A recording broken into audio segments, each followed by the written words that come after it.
صباح الخير يا جماعة. النهاردة بقى كده هعمل أكلة سريعة علشان نازلة اشتري حاجات ورايحة للدكتور. فقلت اعمل سندوتشات سوري. فعندي نص بانيه وقشرت بطاطس اهي، وجبت فلفل الوان وبصلتين طماطمتين. ظبطت الفراخ يعني. هجيب بقى البطاطس، هقطعها صوابع. والله يا جماعة المدارس يعني الصراحة تضييع وقت ولا تعليم، مش فاهمين حاجة في النظام خالص. يعني كأن الحياة وقفت، بيجربوا في عيالنا واحنا مش فاهمين اي حاجة وحاجة غريبة خالص. اهي كده البطاطس، هقطعها يعني مش رفيعة قوي، وهبدأ اقليها. انا بموت في البطاطس المحمرة اللي هي الفريش، مش اللي هي الفارم فاتس. بحس كده ان هي ليها طعم. لوجي اسنانها بتوجعها وتيتا اسنانها بتوجعها، فلازم نروح نكشف ونشوف الدنيا هتمشي ازاي. فعشان كده انا لابسه والدرس شغال، عقبال ما اخلص الاكل اروح نازله على طول. مفيش وقت ولا مجال للانتظار يعني، عشان الدكتور لو كان ندخله بسرعه. واحمد رايح الدرس اهو كده. قطعنا البطاطس.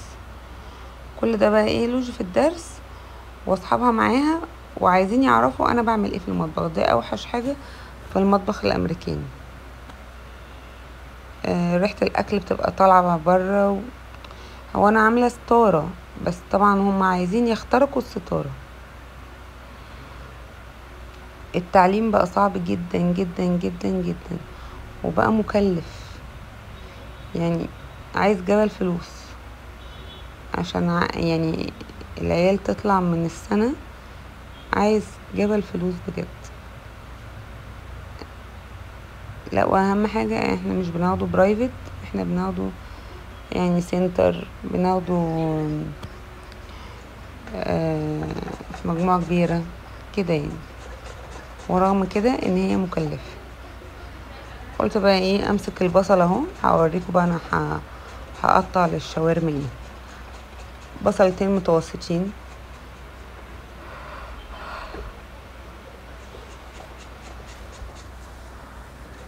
هي المبشرة دي جميلة جدا جدا جدا. لو على الايد بقى يعني قدامك ساعة تقطعي الحاجة. وبعد كده الدرس بتاع احمد هيتلغى، واحمد هيجيلي عند الدكتور يعني. بقت كلها محصله بعضها. انا نازله بلوجي، بقى معايا احمد ولوجي.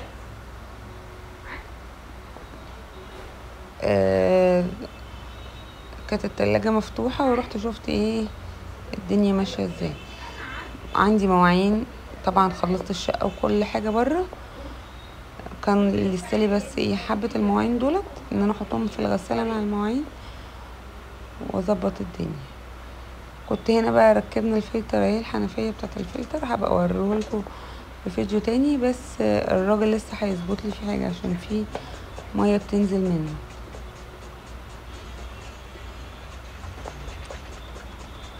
اهو كده. خلصت البصل. هي المفروض ليها ماسك يعني المبشرة دي، بس طبعا انتوا عارفين الستات المصريين بيتعاملوا بكل قلبهم. هجيب بقى في الطماطم هجيب لها طبق اهي عملتها. والفلفل اهو بردك بتقطع الفلفل طرنش رفيع جميل كده. مش عايزه اقول لكم بقى يعني الحاجه كده تبقى تبقي فرحانه وانتي بتاكليه. ده فلفل حراق. مم.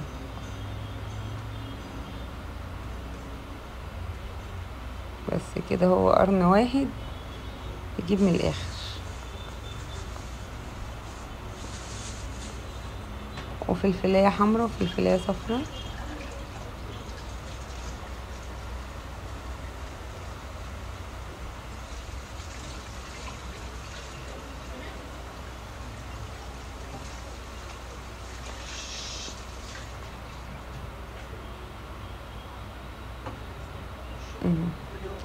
بصوا يا جماعه، هتقولي ان هي اكله مش مكلفه، لا مكلفه. هتلاقي نفسك دخلتي في 200 جنيه في الاخر. آه، كل الاطباق الخضار دي حاجات. طبعا عيالنا ما شاء الله مش بياكلوا الحاجات دي، كلها فايده، كلها بقى فيتامينات، كالسيوم، حديد. المهم ايه؟ ان هم يتعاملوا وياكلوا.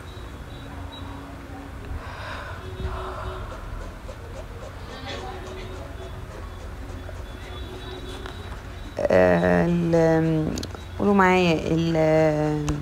الشارع عندنا بقى كان ساعة الدرس هايج بطريقة. طلعنا بقى لقينا عركة مش طبيعية، واحدة بتجري، ربنا يا رب يشفيها، يعني دماغها تعبانة، واستغفر الله العظيم يا ربي، قلعت وجرت الناس وراها وكسرت المحلات وعملت وقلبت زيت بتاع الناس، كان زيت مغلي بتاع زلابيا، وعدت الناحية التانية. الصراحة دمرت الشارع. كنت خايفة على المحل عند بابا، وكنت خايفة عند المحل عند ابو العيال باباهم. مفيش امان خالص، والحكومة جت اخدتها، وحاجة الصراحة الشارع اتقلب. اهو بصوا كده ايه، بقطعها. هي كانت بانيه وانا قطعتها شرايح كده. مش هتاخد منك وقت. الوقت في ان انتي هتحمري العيش السوري. انا جايبه كيس عيش سوري في 10. عملت لكل واحد 2، وتاني يوم عملت لهم البطاطس بقى بالموتزاريلا. كانت تحفه تحفه تحفه. اهو كده بقى هبدأ ايه، احط الزيت.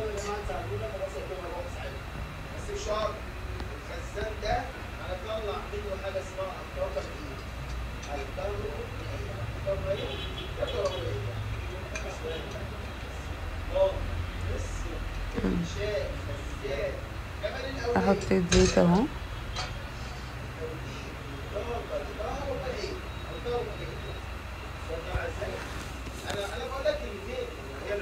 نزلت بالفراخ اول حاجه عشان اديها صدمه، ان هي تتقفل من يعني المسام بتاعتها تتقفل. فلما انزل بالخضار والحاجه ما تزفرش الخضار. عشان لو نزلت بالخضار ونزلت بعد كده بالفراخ، لا، بتزفر الخضار.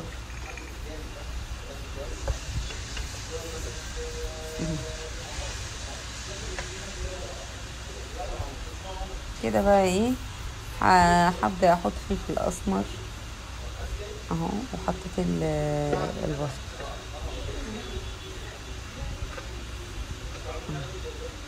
لسه هتلاقي البصل كده جوانح رفيعة مش باينة، بعكس بقى ايه لو هتعمليها على ايديك استحالة هتبقى بالرفع ده.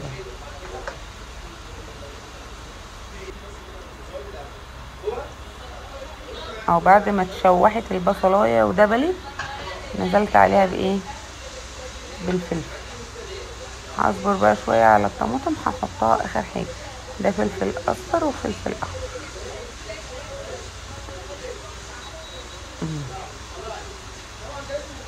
حطيت بقى كده ايه الفلفل. هرجع بقى احط عليها التوابل دي. بهارات فراخ كانت ماما عيطالي انه مش بيستعملوها. عند ماما ما بتستعملش الا فلفل وملح وكمون وكزبرة وخلاص كده، ما بتحطش اي توابل تانية غير بقى مثلا ورق لورا، حبهان، وحاجات معينة، وحطهم في التلاجة مش بتستعملهم كتير يعني. هي اكلها كله بالفلفل اسمر وملح.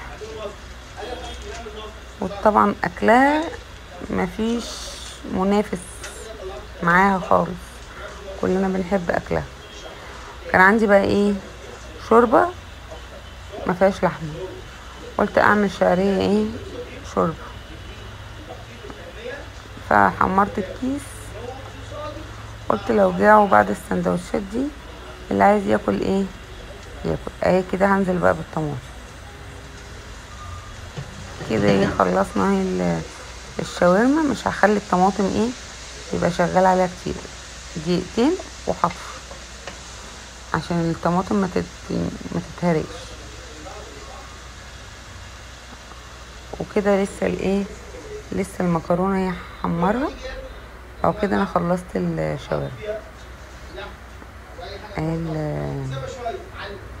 المكرونه هي اتحمرت اهي ولونها جميل. هنزل بقى بالشوربه دي. عندي الشوربه ده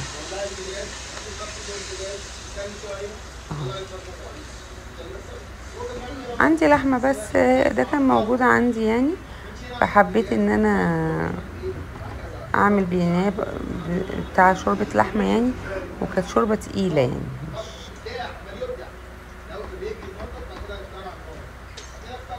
اهو كده ايه.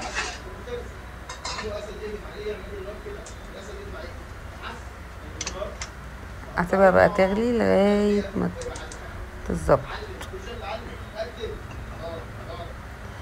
هنا بقى هبدأ اعمل السندوتشات اهي. السندوتشات هحط شاورما وبطاطس. مش عايزه اقول لكم تحفه ازاي. اهو جماعه روايح الشتاء كمان هلت بقى، والسقعه في لسعه. احنا بنولعوا المروحه بس مروحه واحده بس. مش عايزه اقول لكم يعني الجو بقى بتاع الشتاء والمدارس ده خلاص بقى. اهي لوجي بدأت خلصت الدرس وبدأت تاخد مني السندوتشات تحطها على الجريل. هفضل بقى اعمل سندوتشات كده اهو. بدوق البطاطس طبعا. اهو ده العيش السوري. كنت ممكن افرده بس لا انا بحبه متني كده عشان يبقى ماسك نفسه. اهي لوجي اخدت مني سندوتش، وكنت عملت لاحمد طبعا الاتنين بتوعه وماشي راح الدرس. هعمل بقى ليا انا ولوجي، وبعد كده لما بابانا يجي هعمل له بقى تاني.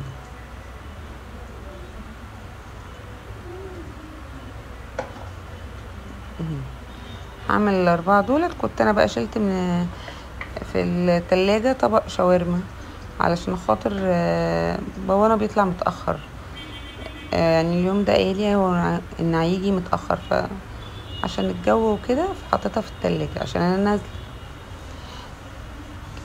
هنا كنت صح رجعت انا كده، كنت رجعت من دكتور السنان.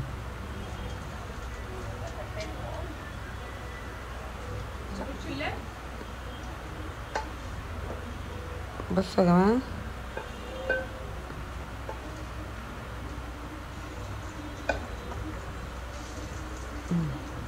خلصنا كده بقى ايه.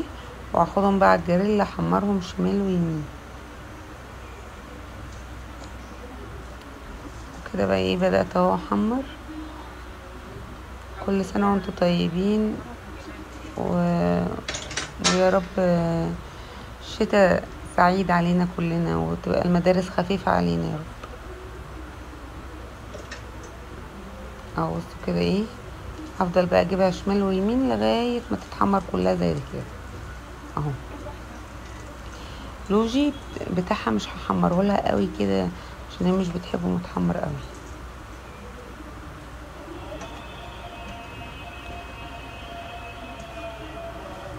اهي المكرونه اهي بوريها لكم كانت خلصت.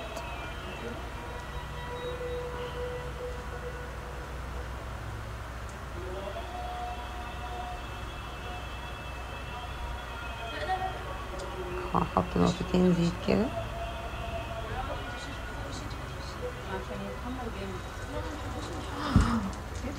اهم حاجه بقى تحمير العيش عشان يعتبر العيش السوري لما بيجي من المحل بيبقى ني، عايز يبقى متحمر حلو. او ده بتوع لوجي بقى اللي هم مش متحمرين قوي دولت، بس مع اني كنت متضايقه ان هي هتاكلهم كده، بس هي بتحبهم كده. بتوعي بقى انا حمرتهم جامد.